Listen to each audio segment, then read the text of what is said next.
Hey, hi there. How you doing? Thank you very much for coming across this YouTube channel once again. Your faithful friend once again here, Marvin Mukanaka.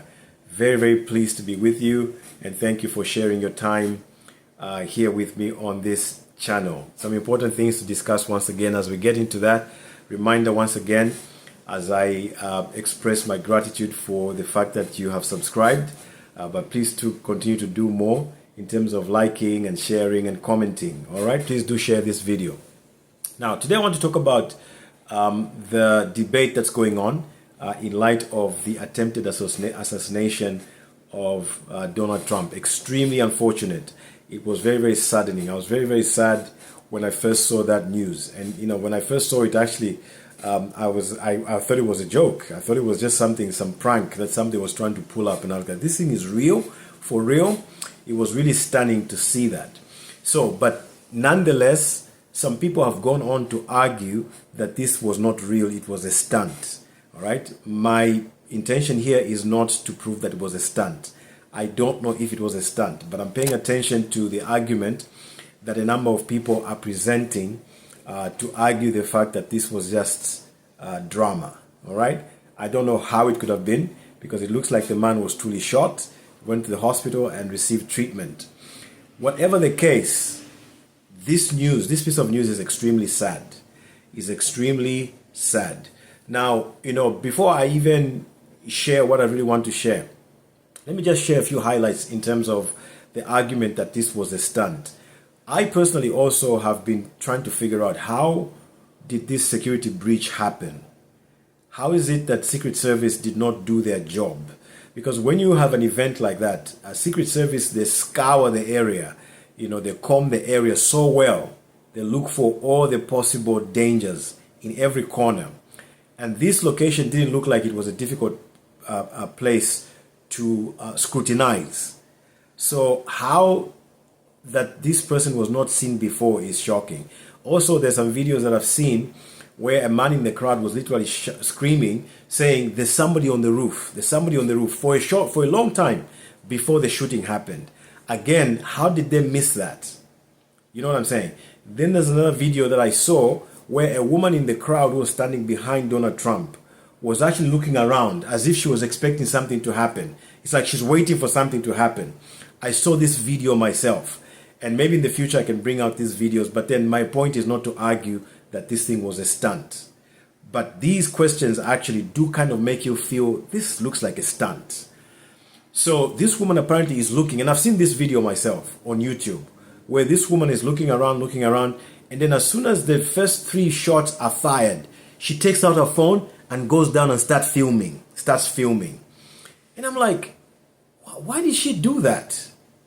It's just interesting how she wasn't interested about her safety. She just wants to capture this thing on camera. And then there's some people that have argued that, when Donald Trump went down and the Secret Service covered him, were on top of him, is when they went and put the artificial blood and things like that. So there's all kinds of conspiracies flying around. Now, I'm not sharing this thing with you because I believe them. But these are the questions that people are asking. And it looks like these are valid questions. I personally would like to think that happened for real. That was a real assassination attempt. I'd like to believe that. But like I said, there are all these questions where you just wonder, how could that happen? How? You know what I'm saying? So, but believing that this is true, and this is extremely unfortunate and should not happen, there are a few things that now I want to share, which I'll mostly reflect through a person that I follow on YouTube, who shared some observations in terms of how unfortunate it is that America is at such a place. Actually, this is a follow-up on what Jake Tapper of CNN said, where he shared his opinions, saying that we as Americans are living in an era of political violence, which is extremely unfortunate. So Jake Tapper was literally bemoaning this reality that America is in right now of political violence. And then, he went back to look at instances of the January 6th in 2020, where rioters stormed the Capitol. He gave examples also of how the husband to Nancy Pelosi was attacked. He gave quite a number of examples of political violence, even the riot in Charlottesville. Remember where Donald Trump said there were good people on both sides. There were good people on both sides, he said. So Jake Tapper went back on all of those things to kind of show how America has now culminated into threats such as a threat on the life of a president or former president, which is extremely unfortunate. But I like the views that Kyle Kulinski gave in response or reacting to this piece of news by CNN presented by Jake Tapper. Take a listen and I'll come back. Point out, whenever they say that, what are U.S. politicians referring to? They're referring to domestic politics. So you're like, within the confines of our own borders, we shouldn't have political violence. Yeah, we should have 32,000 gun deaths a year, a lot of suicides, a lot of mass shootings, a lot of school shootings. All that we're kind of comfortable with. We've made our peace with that. But political violence, no, we're against political violence within our own borders and only there. Because the reality is what? We fund death and destruction all around the world. I mean, that's just a fact. That is just a fact. And particularly right now, where Biden is arming and funding Netanyahu as he does a genocide in Gaza. And we've killed over 180,000 Palestinian civilians, or according to The Lancet, there's 186,000 dead Palestinians. They don't say what percentage is and isn't civilian, but according to Euromedmonitor, the human rights group, they have it at about 47,000 dead Palestinians, and about 90% of them are innocent civilians. So this is what we're working with. Right? Giving them 500-pound bombs, 2,000-pound bombs. I like when he cut the 2,000-pound bombs off for like 2 weeks and patted himself on the back like, I'm very humanitarian. Like, don't spare me the sanctimonious lectures about we don't believe in political violence. Of course you do. Maybe you believe in it more from a foreign policy perspective, but that counts. Palestinians are human beings, right? Jesus Christ. So this is why we're so cooked. This is why we're so cooked. Yes, I think propaganda is a big problem. Let's stop kidding ourselves. Like, Trump hasn't been very aggressive with his rhetoric, demonizing the other on a regular basis. I honestly think the Democrats, it's less so the case. They're very banal with the way that they campaign, and they've always sort of highlighted unity and coming together and centrism and all that sort of stuff. But you have toxic propaganda of Fox News, just relentlessly pushing the message of the Republican Party and Donald Trump. You have MSNBC, the hardcore resistance liberals brainworm crowd. So we're hyper-propagandized. Like I said, income inequality, wealth inequality, massive mental problems. People don't feel like we have a community anymore. We're very separated and atomized and individualist. People are desperate, man. They're desperate. And I don't know about you. I see it getting a lot worse before it gets better. I wish that wasn't the case. But this ain't it, bro. This ain't it. The attempted assassination of Trump. Now there's going to be another attempted assassination of some Democratic politician, right? Something's going to happen. Something's going to happen. Or there's going to be more protests, which is fine. Protests are fine. But riots, which are not as fine, right? So this is where we are. And even CNN is seemingly acknowledging the trajectory we're on is ugly. Crystal and I talked about Mom the other day, and that was one of the things she said too. She's like, this country, bro. This country's fucking falling apart. Yeah, you're not kidding. In many ways, it actually feels like 1968, doesn't it? So the reason I showed you that is because, and this is just one of the people that have these kind of views, but it's important to listen to different stakes, different opinions, and different views from different people. I like one of the things that Kyle said, which is that, you know, these politicians, when they talk about keeping the country at peace or not tolerating violence, they're referring to the country of America. And yet, they work full-time to fund destruction and death and murder throughout the world. So you just have to wonder. So this has brought about the question, the big question. Are the chicken coming home to roost? Because many analysts seem to think that the time for America to pay for all the bad things it has done has come.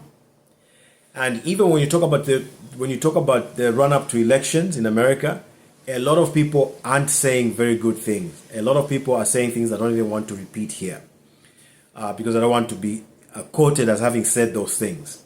But a lot of people are not seeing good things ahead for America. And you can't blame them.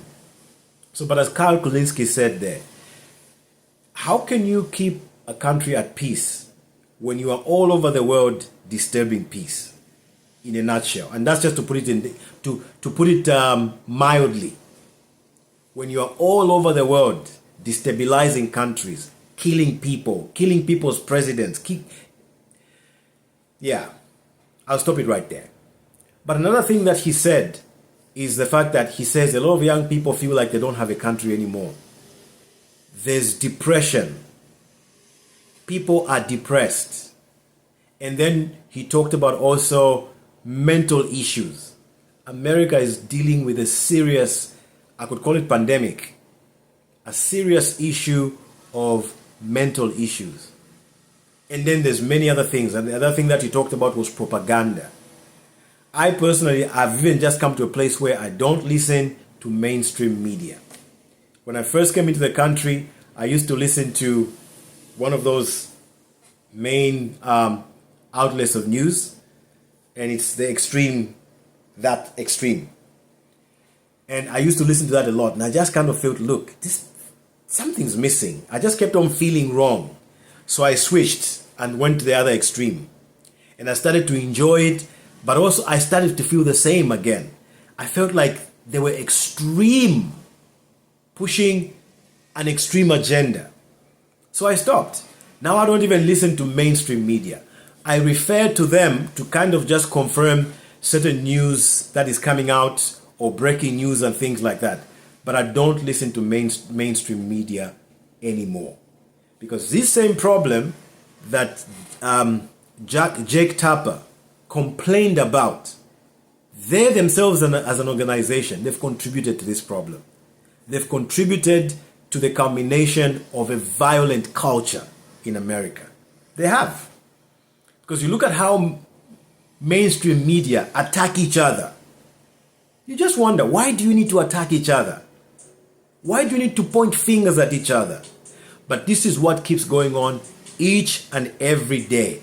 They make billions and billions of dollars from such drama, from raising tensions, causing tension, causing turmoil, causing confusion.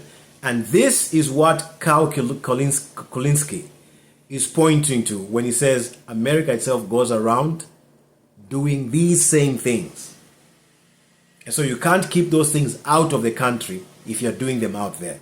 That's the point that he was trying to make. But I'll end by saying this. The attempted assassination on the life of former President Donald Trump is extremely unfortunate.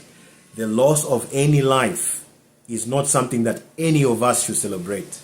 But at the same time, even as Karl Kulinski said, what about the Palestinians? Are Americans going to continue being happy that other people out there are being killed and we're safe here? Are we going to continue in that hypocrisy?